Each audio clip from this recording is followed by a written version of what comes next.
It's one small step for man, one giant leap for mankind. You are now listening to the iWalter Show. Real talk about nothing. Good morning, everyone. This is iWalter, Friday morning at 3:15. I'm not going to be on too long. Do everybody a favor, and Saturday I will be down in Philadelphia to go see Taylor Swift. I'm going to have to pull that ticket up. Yeah, another interesting day at work. I can't say much good about it, but I was there. It's pretty funny because I kind of did it deliberately. Friend and coworker that I used to work with was trying to go for some particular job, and I just kind of pointed out, well, you know what? The other night, I just said, you know what? It's not going to happen. And I thought it would be the end of it. I just needed to throw. It's like a guilty pleasure almost, which I really don't get much pleasure from. I don't feel much of anything. But the person I said, oh, you're not going to get the job you were trying so hard to get for so long. And then I told them it's, I just said it. They came up to me tonight and, while we're walking out, and they said, I was thinking about what you said the other night, Walter, about me not being able to get this particular job. So I am now living rent-free in their house, in their head. And I didn't intend it to go that far, but it's like, you know what? It's hard to say. I can't say either way. If I didn't think it was going to be something they would think about. I just was trying to throw a dig, and obviously it caused a whole ripple effect, I guess, or not even that. It just caused them to, like, this. It really dug into their grind. Anyway, yeah. So it's funny, by the way. It was fun. I got this email today, and I got to stop just buying stuff because I see things. I know it's boredom. You don't have to tell me that more than once, and I've heard it more than once, but it's not going to change. It just makes me even buy more stuff that I don't really need. So today I got this thing from I don't know if people are familiar with this, but it's called Steam. They're actually going to put out their own console too. Steam. Basically you can buy games directly online from this, set it up on your computer. I have a Mac. It was first founded in the PC world, then it went over to the Mac.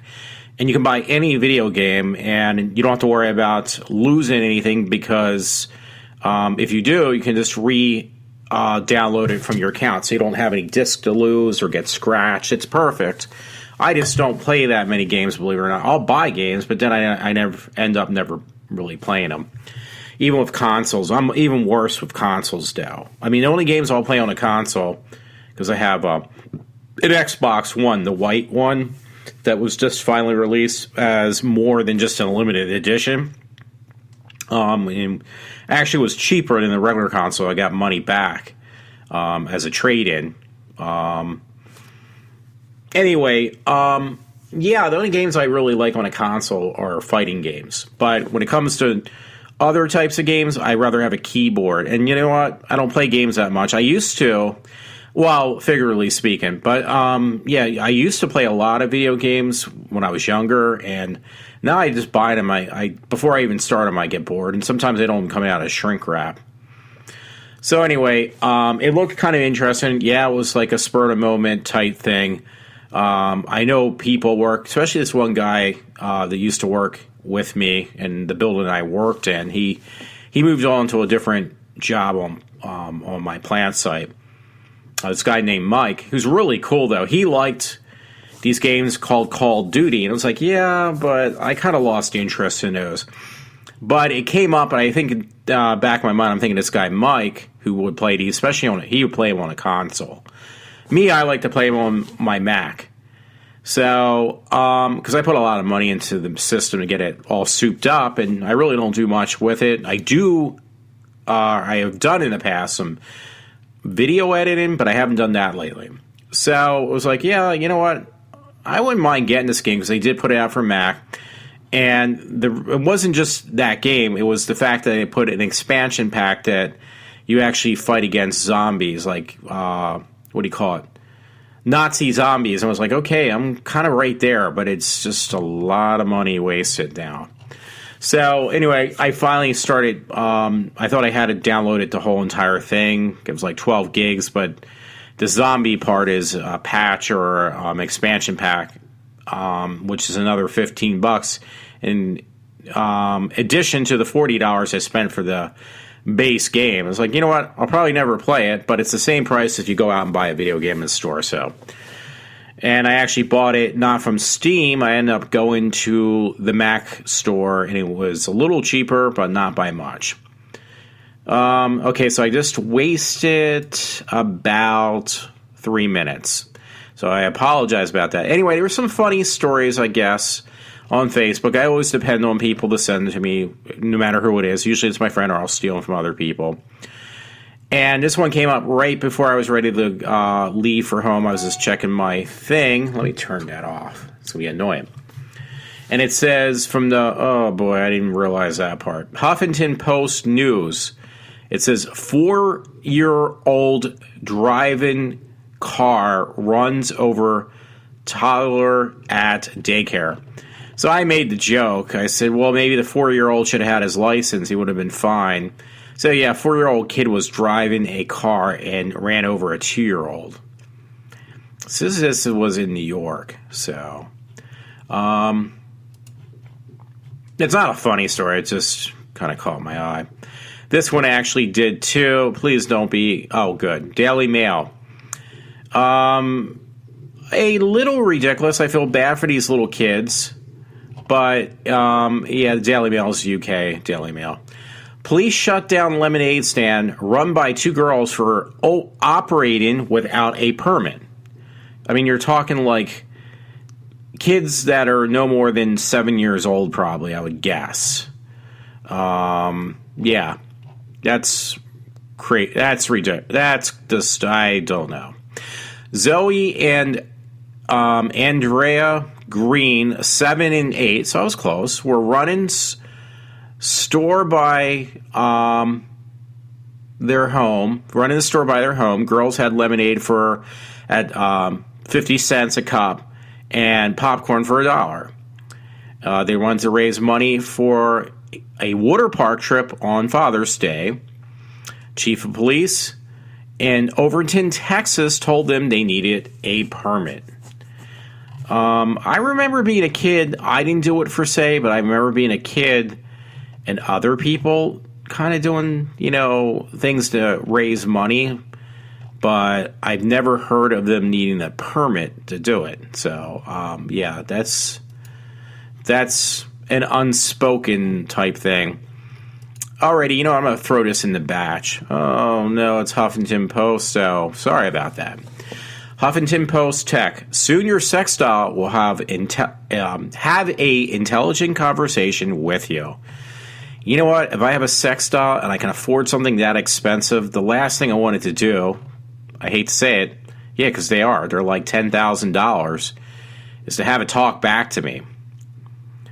So it starts out by saying stop trying to get Siri to talk dirty and get ready for sex dolls with artificially naughty minds.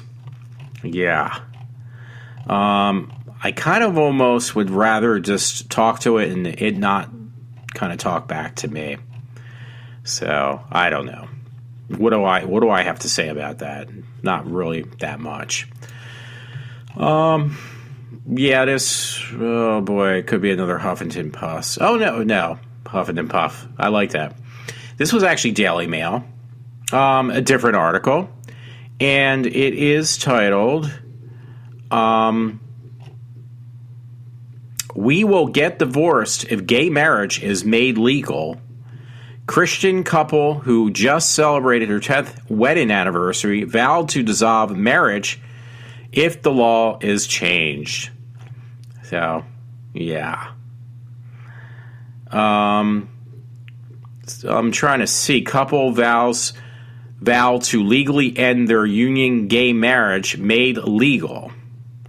Nick and Sarah Jensen have been married for 10 years and have 2 kids. Couple will continue to live together and hope for more children. It states, say as a matter of consequence, they will not reconcile new regulations. I don't know. I just don't understand this whole legalizing gay marriage. Whatever floats society's fancy. Anyway, yeah, there was you know what, I'll have to read it. There was another story, by the way, and it was man shoots himself in foot to see how it feels. Colorado. Apologize, it's early in the morning. Police say this was unfortunately Huffington crime.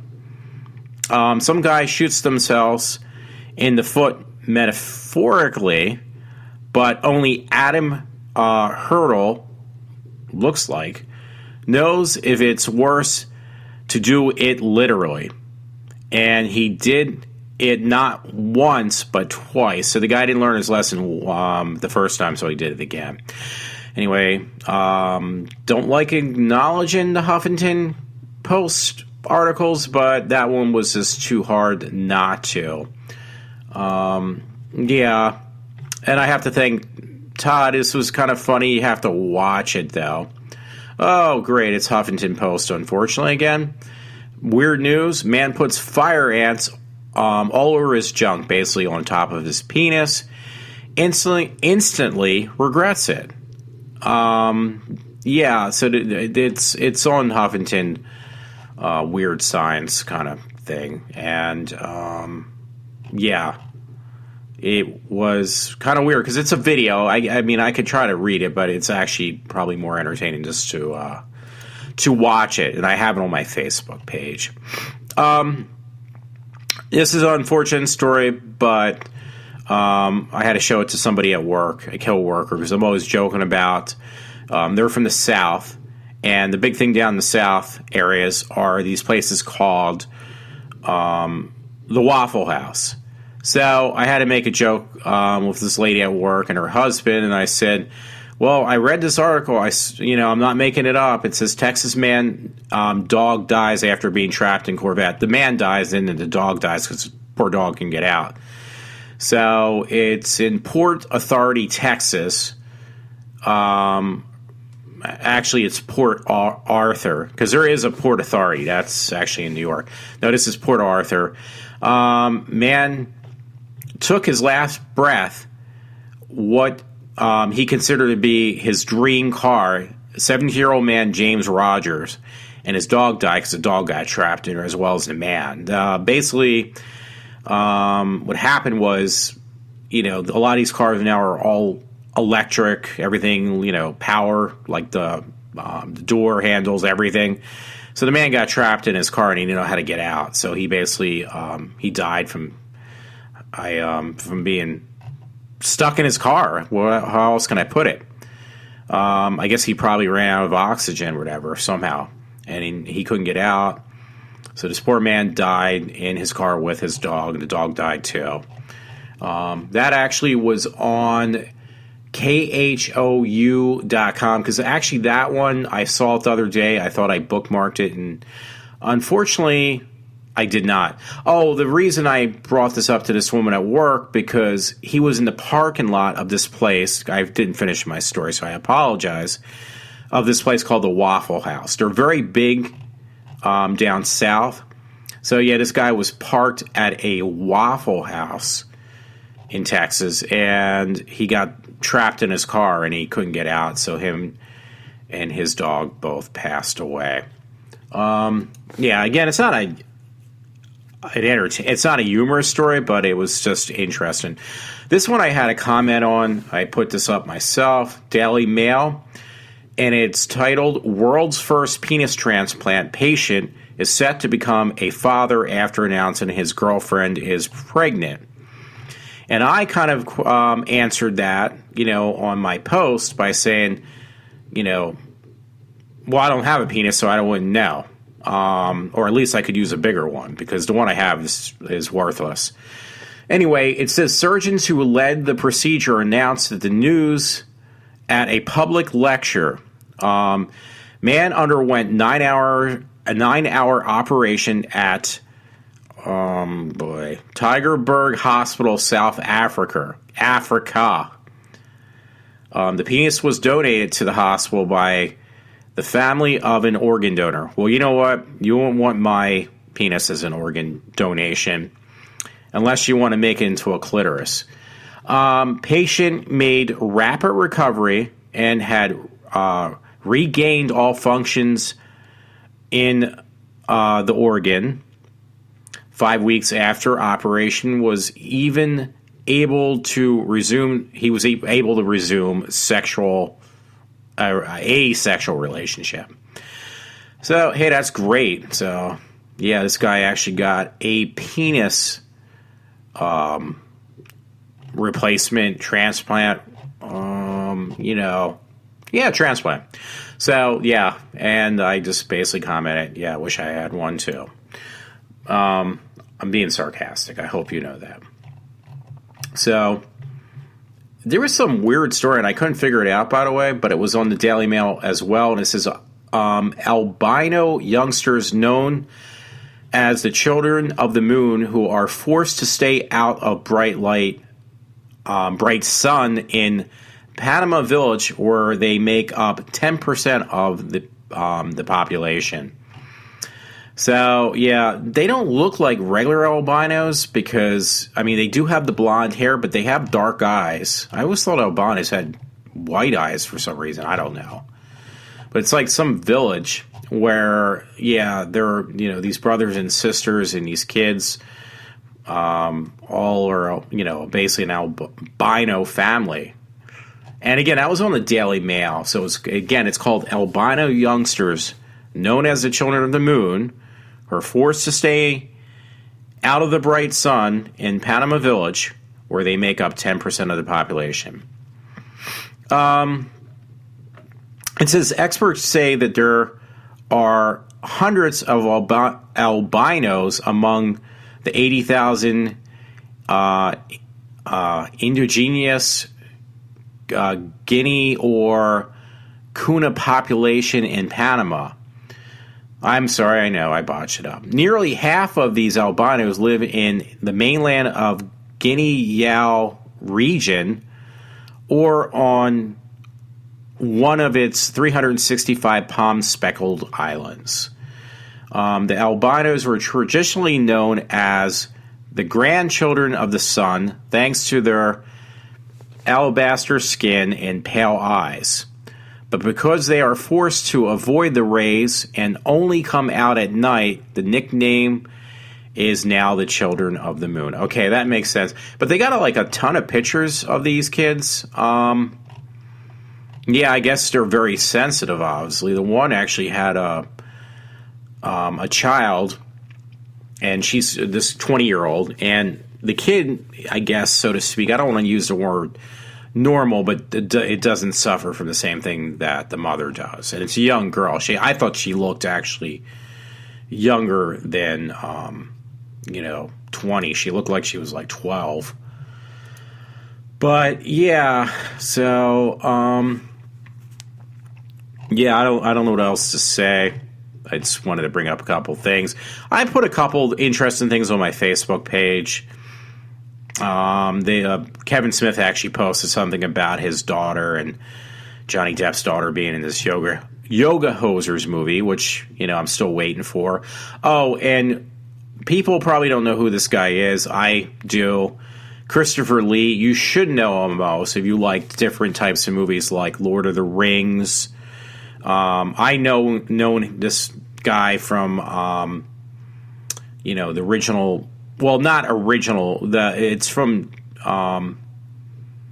the films from England, the horror films. He played Count Dracula, or actually it was Count Dooku. And it is Christopher Lee. He actually died yesterday at the age of 93. But he was in a lot. I was just trying to think.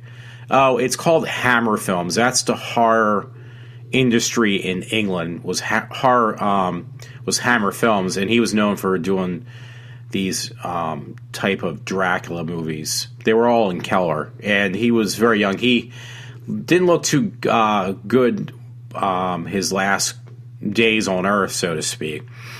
But anyway, he did play in Lord of the Rings, Star Wars. I think it was probably the newer ones. He was in the voice. He had a voice character in Kingdom Hearts, which I'm not really familiar with.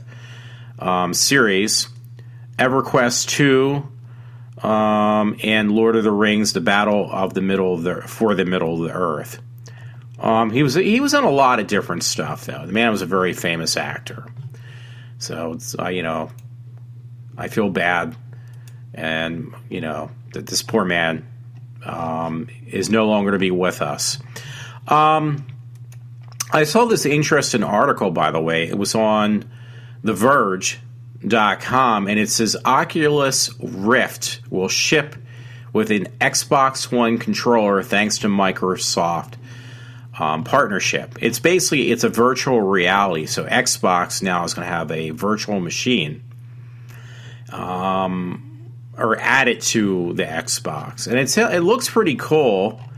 So you basically play your games with this visor over your face, which obviously is what virtual reality is all about. It looks pretty interesting, though, and I had posted that earlier today on my Facebook page. Oh, there was some really disturbing video. There's a lot of disturbing stuff, but this one really got to me. I love cats. This is why. Daily Mail, and it's titled Horrific Video Shows Moment Helpless Cat is Thrown into Crocodile-Infested Lagoon by Laughing Men to be Eaten Alive. So this poor cat was basically, it was trying to get away from these crocodiles, and it did not get out of this crocodile-infested water. And the cat actually did see its death, and it got videotaped. It says cat was thrown from a bag into water in the city of. You know what? I'm not going to even try to pronounce this because it's on Daily Mail. It's like in northeast Peru. Two men are heard laughing as the cat tries to swim away from the reptiles. And it says it manages, because you see it in the video, it manages to climb to some bamboo fencing, but runs out of energy. Crocodiles pull it back in before wrestling over the carcass with another one. So, yeah, they basically wear the cat out, the poor cat, and then they eventually eat the cat. And they show the whole thing. I don't know what these people, I don't know how they can live with themselves. I mean, there's some really nasty people out there. Hey, if you do go to my Facebook page, this was pretty funny. I had to steal it from my friend, but he put up a picture of a white horse looking out a window of a building, like a brick building, and it's titled, Mr. Ed is watching you masturbate, and it just cracked me up all night, so I was going off on that. Figuratively, not literally. Yeah, you know what, I'm still a bit, I was going pondering back and forth between two friends. One actually answered me without trying to correct me. I was going off about where we work. I work in a place it's got a union, and I was going back and forth. I basically mentioned, or it was mentioned to me by my father from somebody who works there. I live in Pennsylvania, and this guy says he thinks Pennsylvania is one of the states that doesn't have the Right to Work Act effective. It's, we're most of the northern states, which are all Democratic, don't have to honor the right to work. So I wasn't sure what that was about. I remember hearing it on Rush Limbaugh, and he had mentioned one part of it where the right to work, and this is one of the few things that Clinton did that were a positive thing. He was the one who initially started this Right to Work Act. And the Right to Work Act was, part of it was, okay, you can collect unemployment, but after so long, so many months, whatever you want to call it, a period of time, you will need to look for a job if you want to continue to collect unemployment benefits, meaning that you don't have to find a job that's full-time. You just got to find something, to show that you're making an effort, that you're not going to spend your entire life on, welching off of somebody else or, just getting money from the unemployment office. So that was effective and put into order with the Clinton administration, but was removed that with Obama. So I knew that part of it, and I was my friend Todd told me, yeah, that is correct, and he clarified it. So that was great. But then there's this other part that I did not know about. So I thought my father told me about it because he worked where I still do. Anyway, he had mentioned that, yeah, some guy at work said that where I work, they may try to push the Right to Work Act. See, it has to be a government, a statewide thing. It can't just be just where I work. But in some ways, the place I work has kind of done that. Now, they found a loophole around that where they hire outsiders that are not in the union that I am in, but they will hire contractors that are unionized. So they're not breaking any law in our state, but it is a loophole because they're hiring other union employees under a different umbrella, a different union than the one I'm in, and that way they're, our union can't say, oh, you're not hiring union people. Well, they are, but they are a union that is not as good as the one I'm in, if that makes any sense.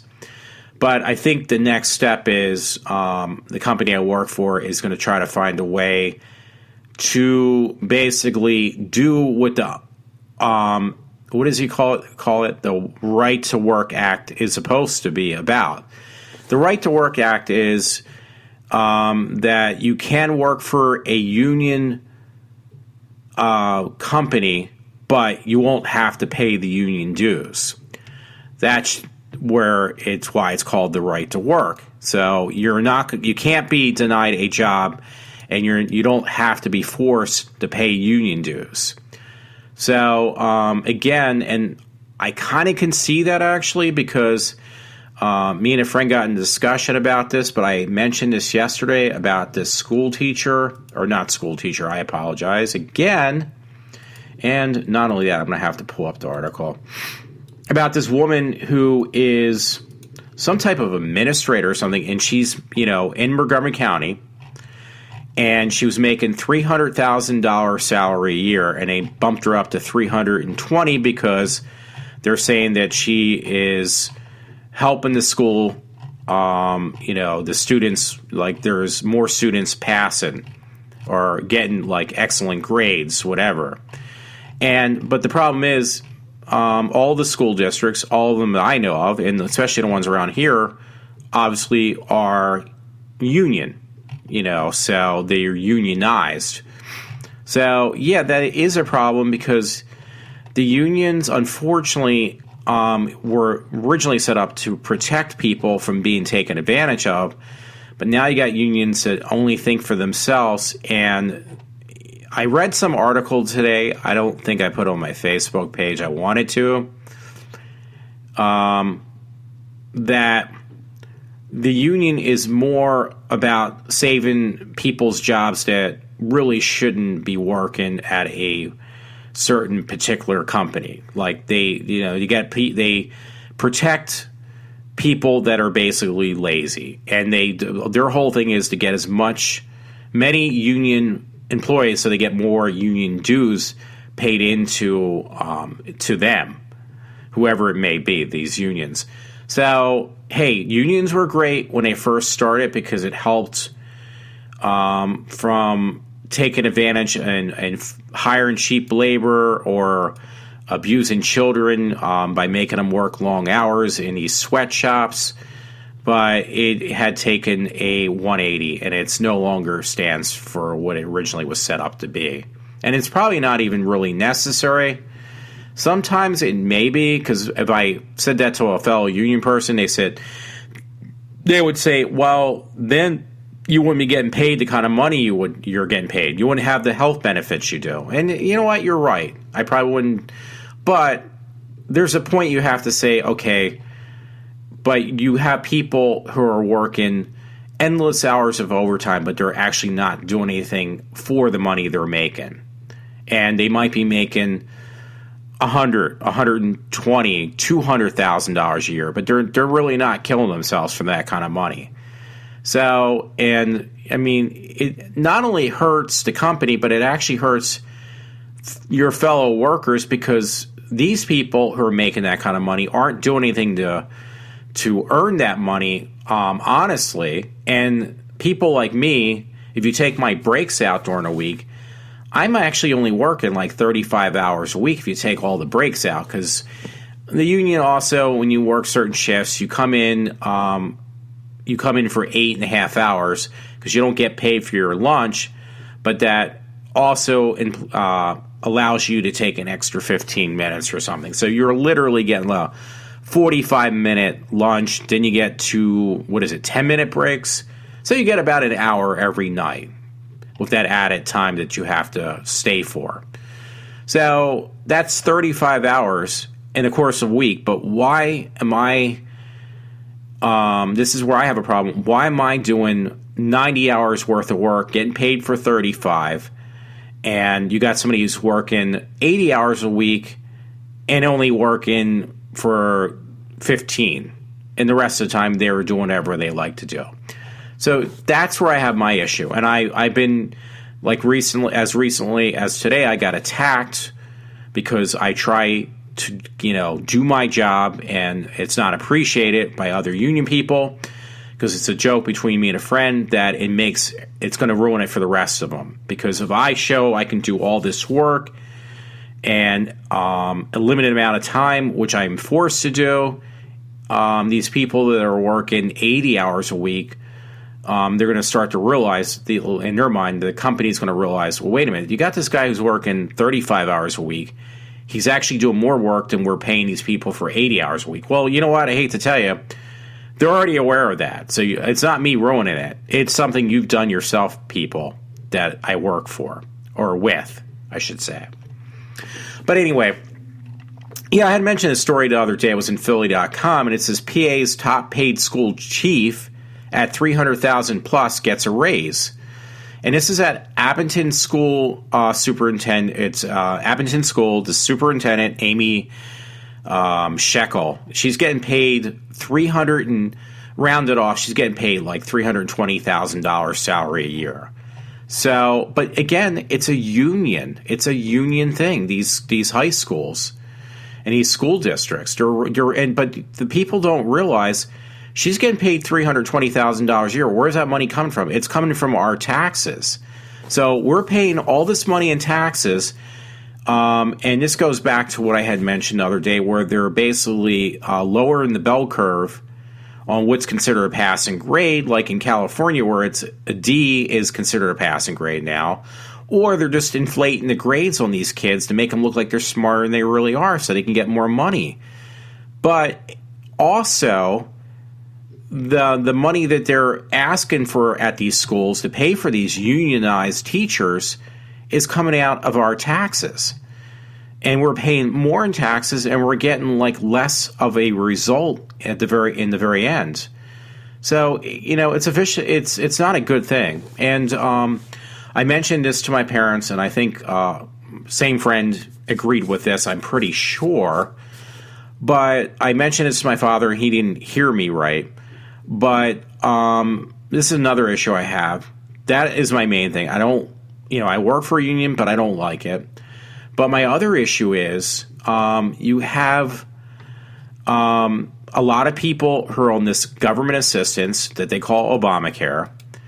And my parents complained. They're both retired now, by the way. But they were complaining about, why did our copay go up 3 times the amount that we were paying before. And it's like, well, it's really simple. Because the people that are on Obamacare either pay next to nothing on their copay or absolutely nothing at all. So what they do is, it may not be coming directly from the insurance company, but it is coming from whatever medical doctor or whatever treatment you get done.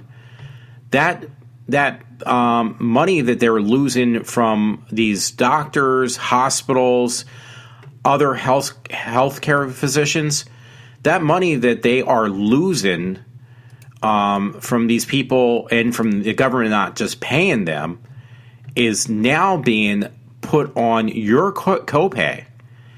And whose copay is that? That's like my mother, my father's, and mine. So I'll be paying more soon too. Now, the thing is, it's really sad. My parents are retired. They can't afford to pay like what used to be a copay, or, what's not covered by insurance, I should say, which was a bill he had, my dad, he had a bill for $50 that came back to him, and his family doctor, which now he has changed, his family physician said, oh, wait, you no longer owe $50, you owe $150. So, yeah, this is an issue, folks. This is a really serious issue. And, it wasn't supposed to take effect right away, but guess what? It did. So this is an issue, too. And you know what it is? It's worse in these Democratic states that, the unions, which I'm sorry to say this, the unions and, a predominantly Democratic state where people are sponging off the government, that's where you really see this effect on how it affects the middle class, the upper middle class, the upper class, because they are paying much more than anybody else, and they're paying so much more in taxes. So you can pay for these unionized places. You're paying more in your health benefits on both ends. What is your insurance, and then what is not being covered by insurance. So it is basically going to destroy, anybody above middle class, and people don't realize this.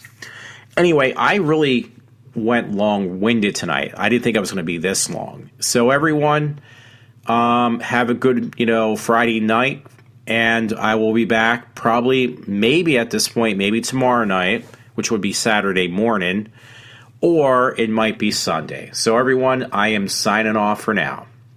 Have a good morning.